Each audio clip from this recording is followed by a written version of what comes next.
Allahu Akbar, Allahu Akbar. Serigala. Padahal mereka sudah mencemplungkan dia ke sumur. Dia ceritakan dimakan oleh serigala. Dusta melahirkan dusta lagi. Assalamualaikum warahmatullahi wabarakatuh. Alhamdulillahilladzi hadana lihadza وما كنا لنهتدي لولا أن هدانا الله أشهد أن لا إله إلا الله وأشهد أن محمدا رسول الله اللهم صل على سيدنا محمد وعلى آله وأصحابه ومن والاه. حاضرين حاضرات jamaah maghrib pada Masjid Raya Baitur Rahman yang kita cintai ini, para pendengar radio Baitur Rahman di mana saja Anda berada, para pendengar radio Republik Indonesia Banda Aceh, para pendengar Serambi FM, dan para pendengar radio swasta lainnya yang turut serta menyebarluaskan halaqah maghrib yang berasal dari Masjid Raya Baitur Rahman Banda Aceh. Marilah kita panjatkan puji dan syukur kepada Allah Subhanahu wa taala yang masih memberikan kesempatan hidup kepada kita, masih memberikan kesehatan kepada kita, sehingga kita dapat melaksanakan salat maghrib berjamaah baik di Masjid Raya Baitur Rahman maupun di masjid-masjid lain, menasah dan musalla yang ada di Aceh ini. Mudah-mudahan salat berjamaah yang telah kita kerjakan diterima oleh Allah Subhanahu wa taala dan dilipat gandakan pahalanya 25 atau 20 derajat dibandingkan kalau kita salat secara sendirian. Salawat beriring salam tidak pernah lupa kita sampaikan kepada baginda Rasulullah sallallahu alaihi wasallam, kepada keluarganya, kepada para sahabat baik yang di Mekah maupun yang di Madinah, dan seluruh para ulama yang hidup dan telah wafat, dan kita ini pengikut Nabi besar Muhammad sallallahu alaihi wasallam. Semoga kita diberikan pahala yang berlipat ganda.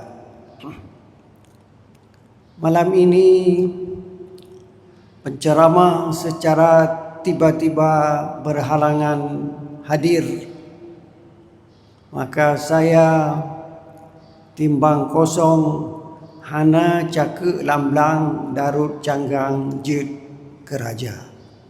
Jadi lon Darut Canggang malamnya Jid Keraja kerana hana cake. Hadirin yang berbahagia,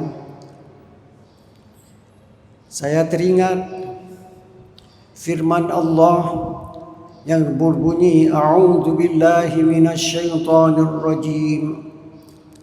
Tabarakalladzi biyadihil mulku wa huwa ala kulli syai'in qadir. Maha berkat Allah, di tangannya lah seluruh kebaikan yang ada, biyadil khair wa huwa ala kulli syai'in qadir, dan dia sanggup melaksanakan apa saja yang ada di dunia maupun di akhirat kelak. Alladzi khalaqal mauta wal hayata liyabluwakum ayyukum ahsanu amala. Dia pula alladzi khalaqal mauta, yang menjadikan kematian. Alladzi khalaqal mauta wal hayata, yang menjadikan kehidupan. Kenapa Allah menjadikan hidup dan mati? Menjadikan mati dan hidup liyabluwakum, untuk Allah mencoba kamu. Ayyukum ahsanu amala, di mana di antara kamu yang terbaik amalannya. Sebagai contoh, ini bukan sebagai penjelasan. Seorang guru yang mengajar berbulan-bulan dalam satu semester, sudah tahu dia siapa yang pintar dan siapa yang kurang pintar, siapa yang bodoh. Tapi dia mengadakan ujian juga. Tanpa ujian dia bisa memberikan nilai, tapi dia memberikan ujian. Dalam ujian itu yang dianggap bodoh tetap bodoh, karena dia tidak mengerti apa yang dia jelaskan. Demikian Allah, dia sudah tahu keadaan kita semuanya, tapi untuk diuji siapa di antara kita yang terbaik, siapa di antara kita yang baik, siapa di antara kita yang buruk, siapa yang di antara kita yang terburuk pekerjaannya. Nanti dengan mudah Allah mencemplungkan orang yang tidak bertaubat kepadanya ke dalam api neraka. Tapi pintu taubat tetap terbuka sebelum nyawa kita ada di kerongkongan, atau di saat seperti Firaun yang tenggelam di Laut Merah, baru dia mengaku beriman kepada Allah. Untuk apa lagi? Dia sudah terhukum mati. Jadi kita ini hidup dengan penuh cobaan. Salah satu cobaan yang saya ingin jelaskan pada malam ini yaitu Nabi Yusuf alaihi salam. Dia lahir dengan saudara-saudaranya 11 orang. Saudaranya ramai, saudaranya banyak, 11 orang. Jadi dengan dia 12 orang. A'udzu billahi minasyaitonir rajim. Idz qala Yusuf li abihi. Ingatlah ketika Yusuf berkata kepada orang tuanya. Bagaimana dia berbicara dengan orang tua? Nabi Yusuf berbicara dengan orang tua dengan penuh penghormatan, dengan penuh kemuliaan. Jadi kalau kita masih ada orang tua, kita berbicara dengan mereka dengan penuh penghormatan. Bagaimana cara penghormatannya? Ya abati, wahai ayahku. Bukan ya, misalnya namanya Saleh, ya Saleh. Tidak. Dia tidak panggil nama. Kita juga orang Aceh tidak memanggil nama ayah. Ayah saya Ismail, tidak pernah saya panggil ya Tengku Ismail, tidak pernah. Wahai ayah, ya abati, inni ra'aitu, sesungguhnya. Dia berbicara dengan kata-kata sesungguhnya. Jadi bukan main-main. Ra'aitu ahada asyara kaukaban, melihat 11 bintang. Itulah saudaranya 11 bintang. Dia lihat 11 bintang. Wasyamsa wal qamar, orang tua laki-laki dan orang tua perempuan. Ra'aituhum li sajidin. Saya lihat mereka semuanya menghormati aku, memuliakan aku. Kapan? Aku tidak tahu. Nanti mungkin. Jadi orang tua dan saudara-saudaranya memuliakan Yusuf nanti sesudah percobaan. Jadi hidup ini penuh dengan cobaan. Bukan senang. Orang kaya juga dicoba dengan uangnya, dengan mobilnya, dengan istrinya. Kita yang miskin dicoba dengan kemiskinan. Ada cerita orang tua saya, kalau dia dulu pergi sekolah, ada kawannya, ada saudaranya 3 orang, jadi 4 dengan dia. Telur itu dibelah 4. Makan 1 keping saja untuk makanan pergi ke sekolah. Demikian cobaan orang miskin. Kalau cobaan orang kaya, kedainya hanai bayu lompeng. Kedai ini belum dibayar uang. Kedai itu belum dibayar uang. Itu juga cobaan. Di cobaan bermacam-macam. Ada cobaan orang kaya, ada cobaan orang miskin, ada cobaan orang ada jabatan. Ini takut karena gubernur berganti, maka pimpinan akan diganti dan seterusnya. Di bawahnya juga kepala bidang juga takut. Nanti kalau ganti kepala kantor, diganti lagi saya. Semuanya ada cobaan. Ada jabatan kita dicoba, tidak ada jabatan kita dicoba.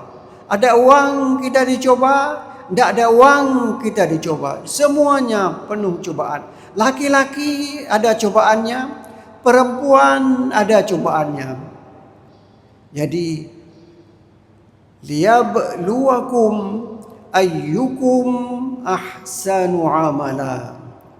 Dicoba kamu sekalian mana yang terbaik pekerjaannya. Sesudah dia ceritakan kepada kedua orang tuanya menasehati dia. Anak ini sekedar 7 tahun, masih kecil, tapi sudah bermimpi.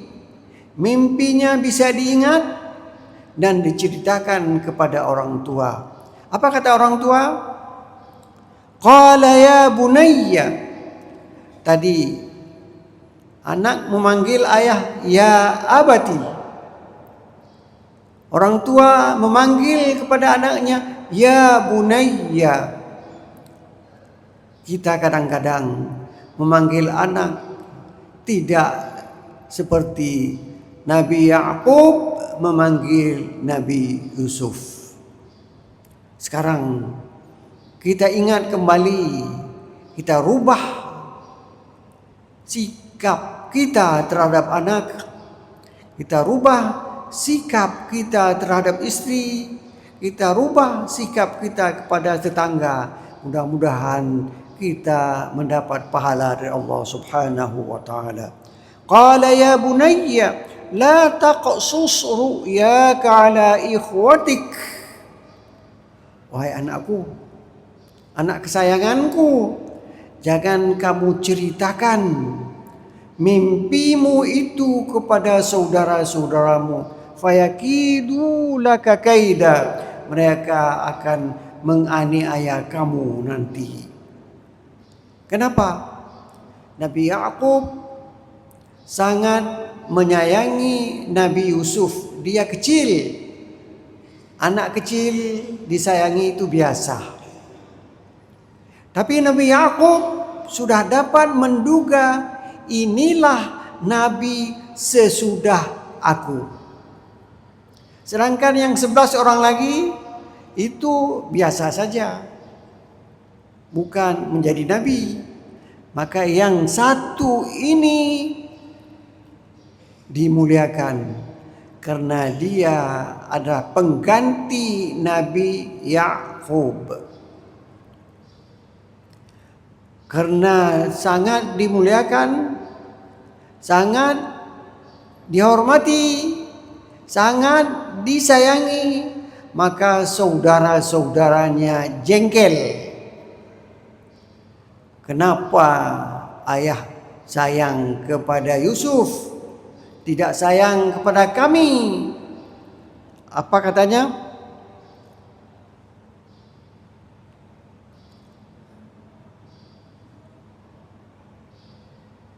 Uqtulu Yusuf, bunuhlah Yusuf. Jadi supaya ayah tidak sayang kepada Yusuf, kita bunuh dia. Ayo sama-sama kita bunuh dia.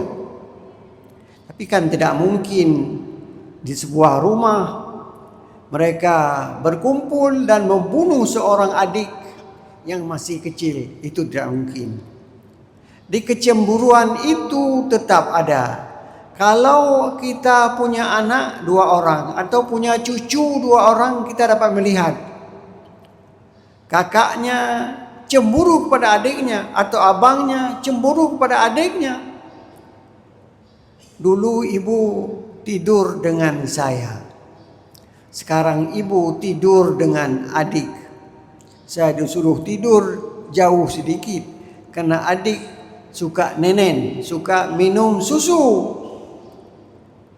Kedih bercuti, kakak atau abang cemburu.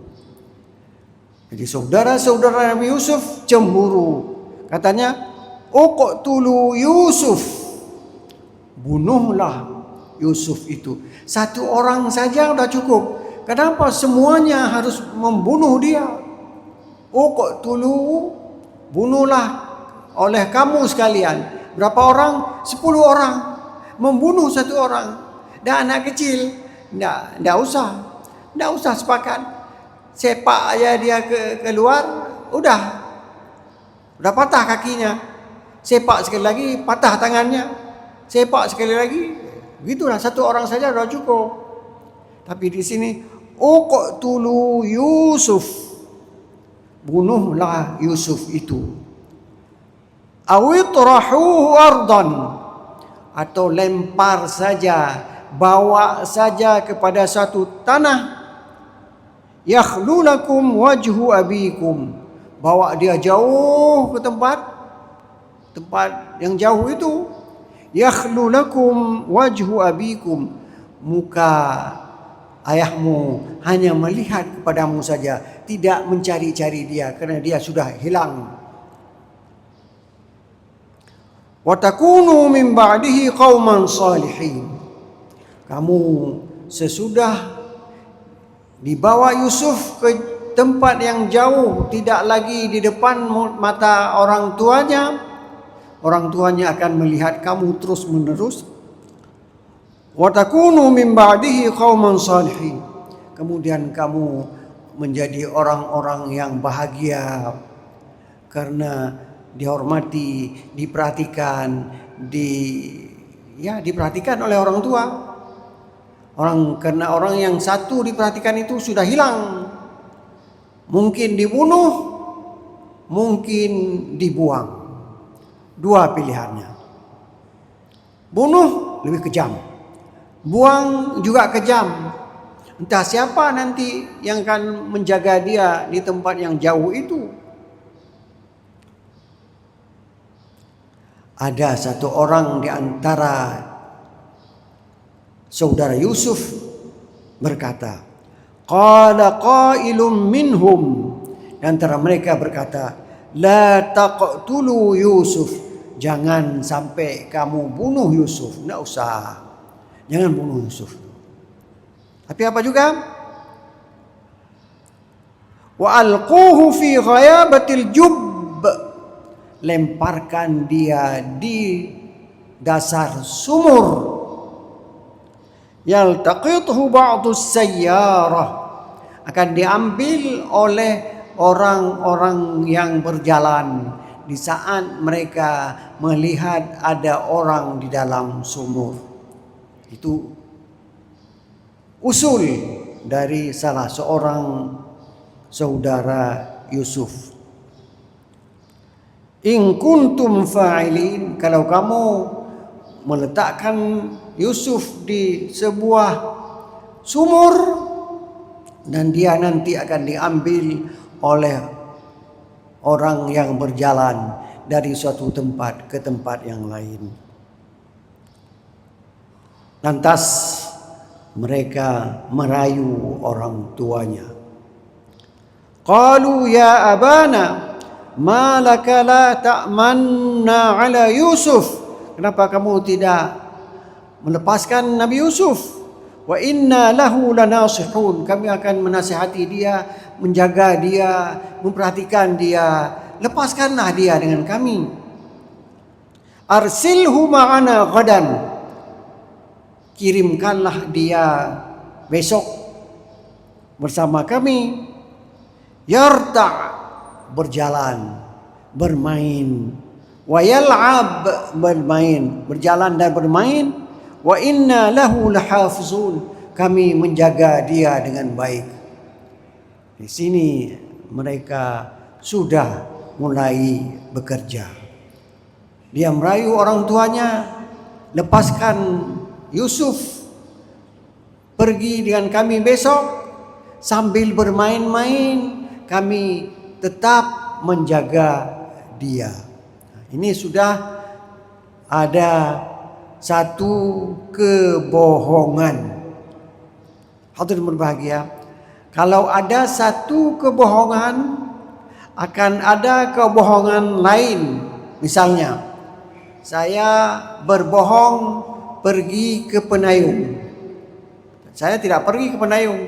Apakah kamu tadi pergi ke Penayung? Pergi, saya bilang. Berarti itu bohong. Apa kamu beli? Telur. Itu bohong kedua. Telur apa kamu beli? Telur itik. Bohong yang ketiga. Berapa buah? 10 buah. Bohong yang keempat. Jadi bohong akan menelurkan bohong yang lain. Nabi ditanyai oleh para sahabat, apakah orang Islam itu ada yang pengecut? Ada, kata Nabi. Apakah orang Islam itu pengecut? Ada. Berani? Ada. Apakah orang Islam itu ada yang pembohong? Tidak. Kata bohong itu tidak ada pada orang mukmin. Ayatul munafiq salas. Tanda-tanda munafik itu 3. Idza haddatsa kadzaba, apabila dia berbicara dusta. Dusta satu melahirkan dusta kedua, melahirkan dusta ketiga, melahirkan dusta. Jadi mereka ini sudah mulai berdusta. Qala, Nabi Yaqub berkata, inni la yahzununi an tadhhabu bih, saya akan sedih kalian pergi membawa Yusuf. Wa akhafu an ya'kulahu dhib, nanti akan dimakan oleh serigala. Yusuf itu dimakan oleh serigala. Kamu tidak menjaganya. Wa antum anhu ghafilun, kamu lalai tidak menjaganya, nanti dia dimakan oleh serigala.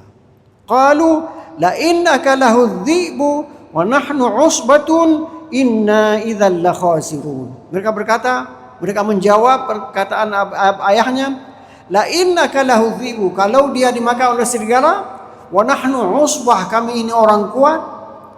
Masa kami orang kuat bisa dimakan adik kami oleh serigala. Kalaupun dimakan, kami rugi sekali. Inna idzal lakhasirun. Jadi mulailah mereka berdusta. Dusta pertama melahirkan dusta kedua, dusta kedua melahirkan dusta ketiga. Seterusnya, ini Al-Quran cerita. Saya hanya menerjemahkan Al-Quran. Falamma dhahabu bihi wa ajma'u an yaj'aluhu fi ghayabatil jubb. Ketika mereka pergi, besoknya mereka pergi. Wa ajma'u, dan ijma' dan sepakat. Yang 11 orang itu atau 10 orang itu sepakat. An yaj'aluhu fi ghayabatil jubb, akan melemparkan Yusuf itu di dasar sebuah sumur. Mulailah mereka bermufakat dan berijma untuk tetap dilempar ke dalam sumur, tidak jadi dibunuh. Jadi usul tadi jangan dibunuh, mereka terima. Tapi sekarang mereka sudah ijma' wa ajma'u an yaj'aluhu fi ghayabatil jubb, untuk menjadikan dia dilempar ke dasar sebuah sumur. Wa auhayna ilaihi latunabbi'annahum bi amrihim hadza wa hum la yash'urun. Nabi Yusuf itu belum menjadi nabi, tapi Allah mengatakan wa auhayna.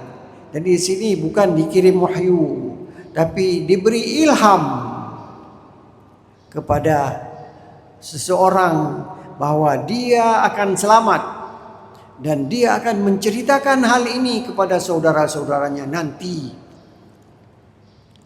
Waja'u abahum 'isha'an yabkun. Sesudah mereka meletakkan saudaranya atau melemparkan Yusuf ke dalam sungai, ke dalam sumur, mereka datang di waktu Isya. Kenapa di waktu Isya datang? Di waktu sudah malam, tidak kelihatan lagi. Jadi waktu itu kalau sudah malam, tidak ada seperti sekarang ini ada lampu. Maka mereka datang di waktu malam.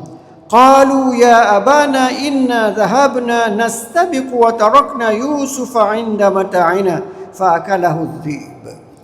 Ayahku, dengan nada sedih mereka mengatakan, kami nastabiqu, berlomba lari.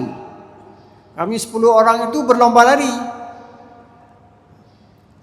Wa tarakna Yusuf, kami tinggalkan Yusuf 'inda mata'ina, dekat dengan barang-barang kami. Fa'akalahu dhibu, lantas dia dimakan oleh serigala. Padahal mereka sudah mencemplungkan dia ke sumur. Dia ceritakan dimakan oleh serigala. Sulit juga sini, apa katanya, dusta melahirkan dusta lagi. Wa ma anta bimu'minin lana, engkau mungkin tidak percaya. Betul yang dia duga, Nabi Yakub tidak percaya. Waja'u ala qamisihi bidamin kadhib, datang lagi mereka untuk kedua kalinya dengan pakaian yang berlumuran darah. Entah darah dari mana diambil. Itulah dusta yang selanjutnya. Kaum muslimin berbahagia, kehidupan ini penuh dengan cobaan. Kehidupan ini jangan kita berdusta. Sebab kalau ada dusta yang pertama, akan melahirkan dusta yang kedua, ketiga, dan ke-100. Kalau kita sudah berdusta, kita sudah dekat dengan sifat orang munafik. Inilah pelajaran yang dapat kita ambil dalam cerita malam ini, supaya kita berhati-hati hidup di dunia ini selama Allah masih memberikan nyawa kepada kita. Kita salat, kita bertaubat, dan jangan sekali-kali kita berdusta. Wabillahi taufiq wal hidayah. Wassalamualaikum warahmatullahi wabarakatuh. فأعوذ بالله السميع العليم من الشيطان الرجيم بسم الله الرحمن الرحيم ولو ترى إذ المجرمون